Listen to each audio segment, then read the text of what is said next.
Soyez les bienvenus sur BFM Lyon, Lyon Business, votre rendez-vous. Comme chaque mardi, vous le voyez, rendez-vous un peu spécial. Cette semaine, nous sommes en plein cœur du palais de la Bourse grâce à nos confrères de BFM Business qui sont à Lyon aujourd'hui dans le cadre du Tour de France de la reprise. Nous sommes donc au Palais de la Bourse, mais toujours avec Marie Lillan, rédactrice en chef adjointe de la Tribune en Auvergne-Rhône-Alpes. Bonsoir Marie. Bonsoir Elodie. Et notre invité cette semaine, Gérald Comté, directeur d'Iker Lab et organisateur du Hacking Health Lyon. Bonsoir. Bonsoir. Et merci d'avoir accepté notre invitation dans Lyon Business. On va vous retrouver bien sûr dans un instant, mais d'abord on débute ce Lyon Business comme chaque semaine avec l'info de la semaine. Et en pleine 5e vague donc de ce coronavirus, la campagne de vaccination Marie s'accélère de nouveau dans le Rhône, mais également à Lyon. Depuis ce lundi, le centre de vaccination de Gerland a augmenté la cadence, 2000 injections par jour, une ouverture 6 jours sur 7. C'est tout simplement l'un des plus grands centres de vaccination en France, au Palais des Sports de Gerland. Mais Marie, évidemment, tout cela a un coût. Oui, Elodie, en janvier dernier, comme vous le rappeliez, le vaccinodrome de Gerland était l'un des plus grands de France et ça va continuer. Il a été ouvert le 14 janvier dernier. Il était monté jusqu'à 3000 injections par jour, ce qui fait en l'espace de 8 mois 450 000 vaccinations, à moitié pour Lyon, à moitié pour la métropole et ses habitants. Il avait d'ailleurs coûté 2,4 millions d'euros à la ville de Lyon, dont 1,7 million à l'ARS, qui avait donné une aide pour les frais de fonctionnement, mais également de personnel. Pour la nouvelle campagne, l'ARS a rappelé quasiment le même montant. Et par contre, ce budget ne comprendra pas les frais destinés aux professionnels libéraux, mais aussi le coût des doses qui sont, eux, prises en charge par l'assurance maladie. Selon le maire de Lyon, la couverture vaccinale est toutefois de 94% pour les plus de 12 ans dans le Rhône, ce qui est tout de même 7 points de plus que la moyenne nationale. Alors ce nouveau centre, ce ne sera pas l'heure de relâcher les efforts pour ce nouveau centre, qui va rester ouvert au moins jusqu'à fin décembre et on l'imagine probablement un peu plus tard, à l'heure où les HCL, le plus grand centre hospitalier de la région lyonnaise, a déclenché son plan blanc pour faire face à l'afflux de patients. Merci Marie pour cette info de la semaine. On passe tout de suite à l'invité de Lyon Business. Gérald Comté, donc avec nous ce soir sur BFM Lyon. Je le rappelle, vous êtes le directeur d'Iker Lab et organisateur du Hacking Health Lyon. La 6e édition, les 28, 29 et 30 janvier prochains. Ce jeudi, vous allez présenter les projets d'ailleurs au Hachette à Lyon. Avec cet événement, vous souhaitez faire émerger, on le rappelle, des projets innovants dans le domaine de la santé. Pour cela seront réunis des usagers et professionnels de la santé, mais aussi des innovateurs et des acteurs de la tech. L'innovation collaborative a franchi clairement un nouveau cap avec la pandémie. Clairement, on a réalisé l'année dernière notre 5e hackathon en digital et on a eu une mobilisation assez forte autour des thématiques de la tech. C'est vrai que dans le domaine de la santé, c'est un domaine assez vaste, avec le médicament, les dispositifs médicaux. Le digital arrive aujourd'hui comme une clé pour imaginer les solutions de demain. On a aujourd'hui autour du hackathon mobilisé en 5 ans à peu près 2000 personnes sur nos événements. Alors, pour ceux qui sont un peu moins initiés au sujet du hackathon, c'est avant tout un grand événement collaboratif qui mobilise en fait des professionnels, des patients comme vous l'avez dit, et puis également des développeurs, des designers. Et on voit émerger beaucoup de solutions aujourd'hui très proches des patients, très proches des aidants, des professionnels pour faciliter la coordination. On l'a vu dans le cadre de la pandémie, la coordination c'est un point clé, en plus de la prévention, pour pouvoir conjurer les problématiques de pandémie. Et c'est clair qu'autour de ces sujets, qui mobilisent de plus en plus de personnes, on a également du coup des entreprises qui émergent. Et on a quelques exemples sur le territoire. Alors au sein d'Iker Lab, on le sait, vous accompagnez justement l'innovation en santé. Quel projet concrètement avez-vous soutenu ?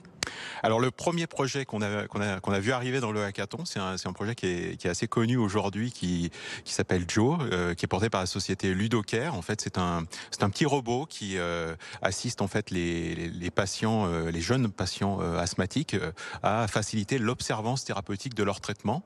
Donc ça, c'est un exemple. On en a d'autres.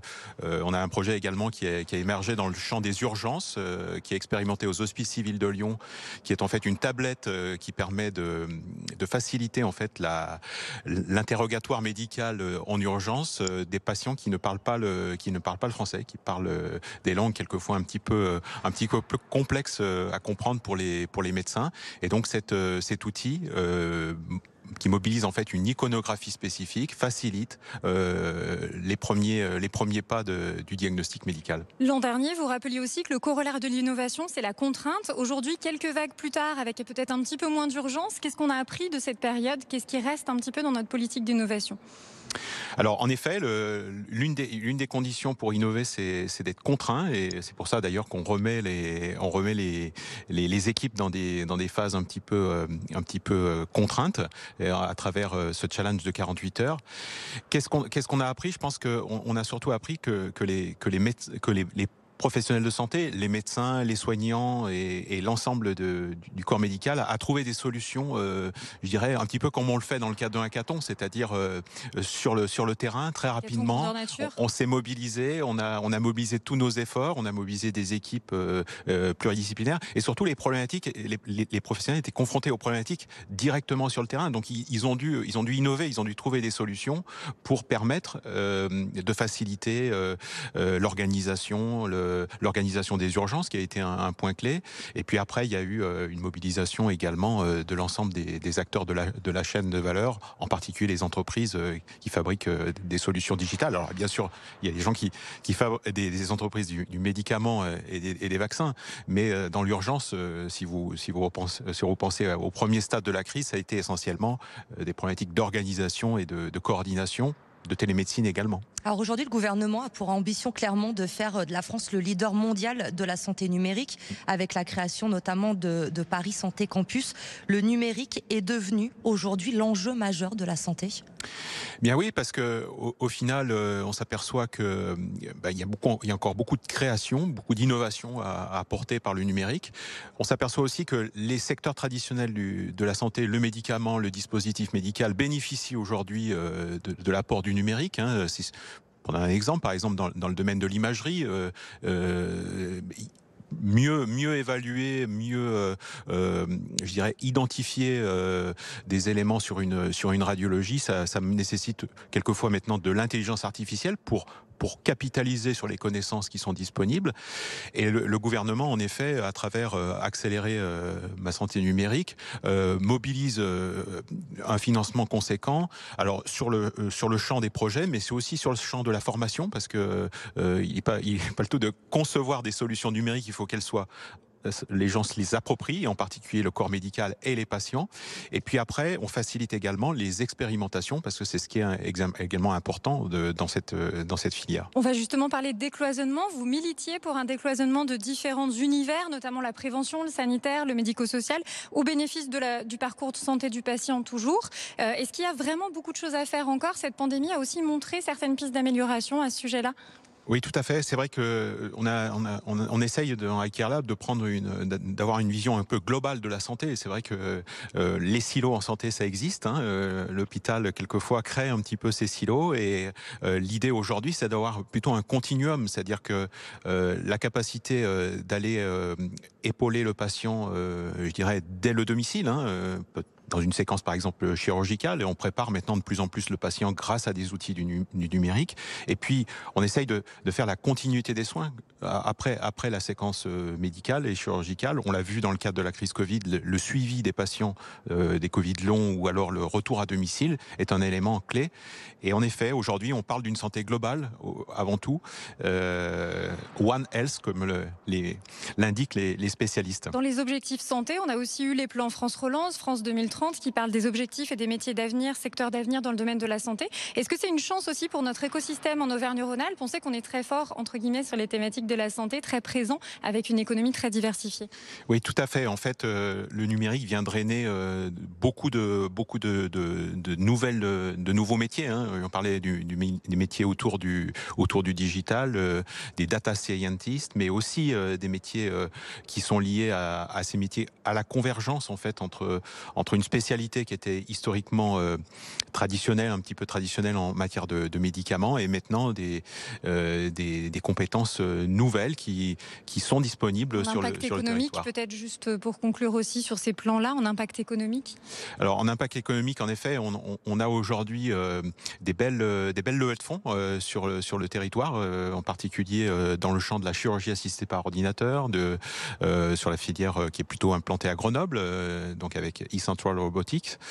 Et puis sur le volet plus local, on va dire, on a également des belles réalisations avec Novéal, en l'occurrence, sur la e-santé. Pour terminer, quelle serait selon vous la recette pour que ces projets d'innovation en santé fonctionnent ?